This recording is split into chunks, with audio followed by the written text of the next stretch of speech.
Good afternoon. आज के good morning बोले ब्लगटा शुरू करते पारलाम ना। आज के ब्लगटा शुरू करছি प्राय बिकाल 4টে থেকে, তাই गुड आफ्टरनून बोलेই ভিডিওটা স্টার্ট করছি।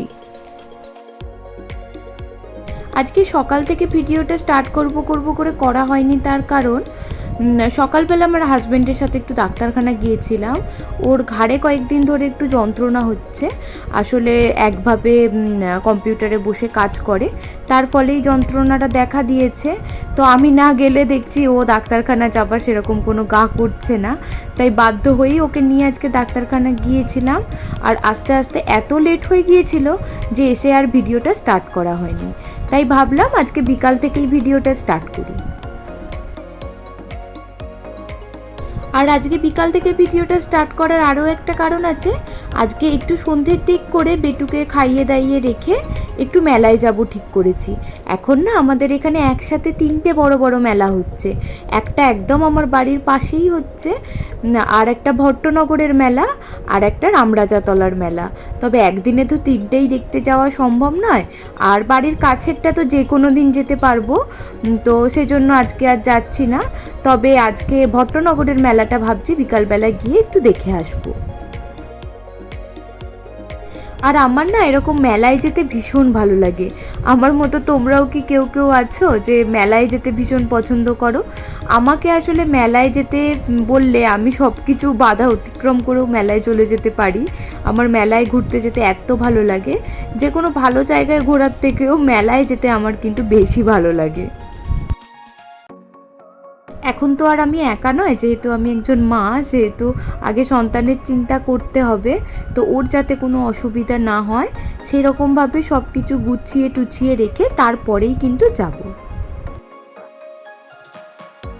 আর এই যে এখন রেডি হচ্ছে, ওকে রেডি করা দেখে ভেবো না যেন যে ও যাচ্ছে মেলায়। ও মেলায় যাচ্ছে না, ও আসলে বাইরের উঠোনটায় এখন বাপির সাথে আর ওর বাবার সাথে একটু ঘুরু করবে।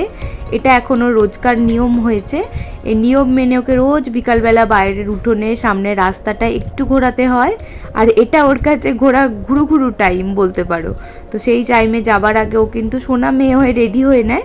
তবে আজকে একটু খিদে পেয়েছিল, তার জন্য একটু ঘিনঘিন করছিল। এই যে এখন খেয়ে নিচ্ছে, এরপর একদম মজা করে অনেকটা টাইম ধরে বাইরে উঠোনে ঘুরবে বাবার সাথে, আর সাথে খেলা করবে।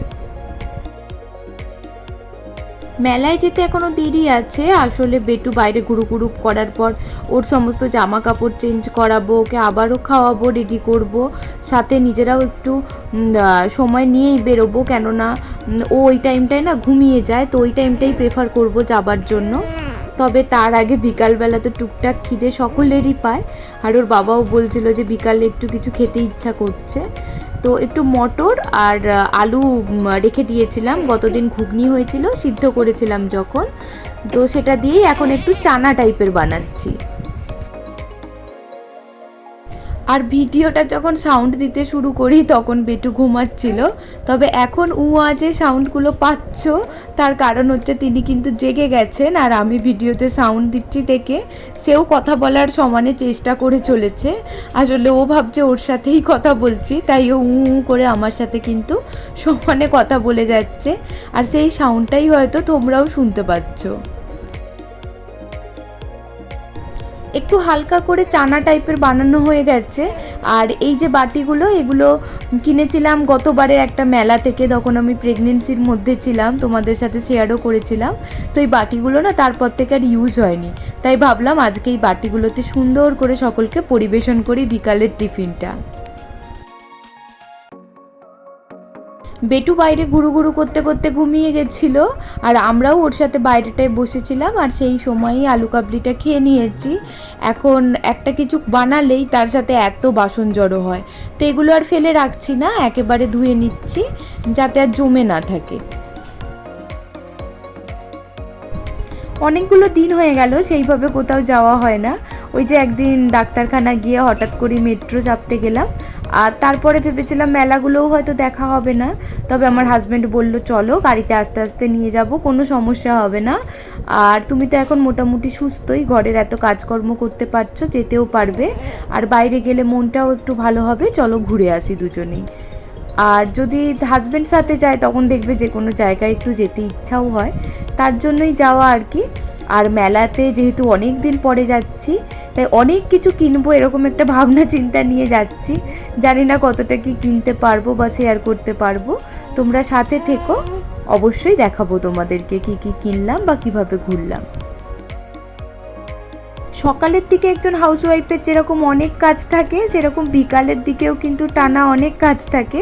দুপুরে একটু রেস্ট টাইম পেলেও পরে কিন্তু অনেক বেশি কাজ জড়ো হয়ে থাকে। অনেকেই ভাবে রান্না বান্না হয়ে গেল, দুপুরে চলে গেল, আর কি কাজ থাকে। আসলে বিকালের কাজও কিন্তু অনেক থাকে।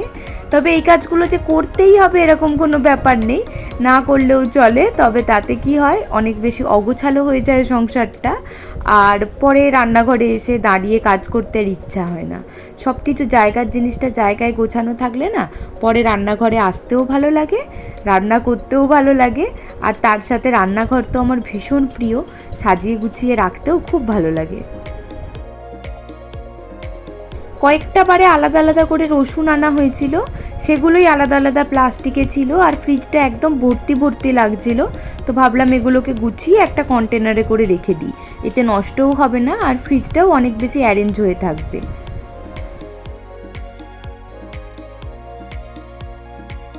আর একটা কাজকর্ম করতে গেলে সেটা একটা থাকে না, তার সাথে ব্লেজ হিসাবে আরও অনেক কিছু জুড়ে যায়। তো রসুনটা রাখতে গিয়ে দেখলাম কাঁচা লঙ্কাগুলোর বোটা ছাড়ানো নেই, আর টমেটোটাও এমনি প্লাস্টিকের মধ্যে রাখা রয়েছে। তো সেগুলোকেও এখন ওই হাতেই গুছিয়ে ফেলবো, করছি যখন একেবারে গুছিয়েই করে ফেলি। আর এই তো কাজকর্ম অলমোস্ট শেষের দিকে, এখন এগুলো মিটিয়ে নেব, তারপর বেটুর কাজকর্মগুলো কমপ্লিট করে ওকে মায়ের কাছে রেখে, ওর সব জিনিসপত্র গুছিয়ে রেখে তারপরেই কিন্তু বেরাবো। আর এই যে দেখো, কদিন আগেই বেটু আমাদের জীবনে এসেছে। তার আগে জীবনটা একরকম ছিল আর এখন জীবনটা একরকম। তখন চাইলেই যখন ইচ্ছা তখনই বেরোতে পারতাম, যেতে পারতাম, বা পিছুটান সেরকমভাবে কিছু থাকতো না। এখন মা হওয়ার পর বুঝছি যে বাচ্চার প্রতি কতটা টান অনুভব হয়। বাইরে বেরোলেও না মনের মধ্যে একটা অশান্তি কাজ করে যে পুচকেটা বাড়িতে কি করছে, কত তাড়াতাড়ি ফিরবো। যত পছন্দের জায়গাতেই যাওয়া হোক না কেন, তখন কিন্তু মনে হয় তাড়াতাড়ি ফিরে পড়ি, ওকে একবার নিই কোলে। আর সবার আগে এরকম কোনো জায়গায় গেলে আগে কি হতো, নিজে কি কিনবো সেটা নিয়ে চিন্তা ভাবনা করতাম, এখন দেখছি যে ওর জন্য কি কিনবো সেই চিন্তা ভাবনাটা কিন্তু আগে রাখি। মেলাটা বেশ বড় ছিল, অনেক দোকানদানি ছিল, আর আমরা যেহেতু রাতের দিকে গিয়েছিলাম বেশ ফাঁকা ফাঁকাও ছিল। এর আগে না প্রায় প্রত্যেক বছরই আমি ভট্টনগরের মেলায় যাই, কোনো বছর না এত খালি দেখিনি ভট্টনগরের মেলা। এবারে মেলাটা একটু ছোটও হয়েছে, আর তার সাথে কিন্তু অনেক লোকজনের ভিড় নেই, অনেকটাই কম ভিড়। আর এই যে ফুলের স্টলটা দেখতে পাচ্ছ, এটা গিয়েই আমাদের চোখে লেগেছিল, আর আমার হাজব্যান্ড এই একটা ফুলের স্ট্যান্ড কিনবেই, তো সেই সবজি সে কিনেওছে। আরও অনেক কিছু কেনাকাটা করেছি, তবে সেটা নেক্সট ব্লগে শেয়ার করব। আজকের মতো ব্লগটা এখানেই শেষ করছি। তোমরা সকলে খুব ভালো থেকো, সুস্থ থেকো।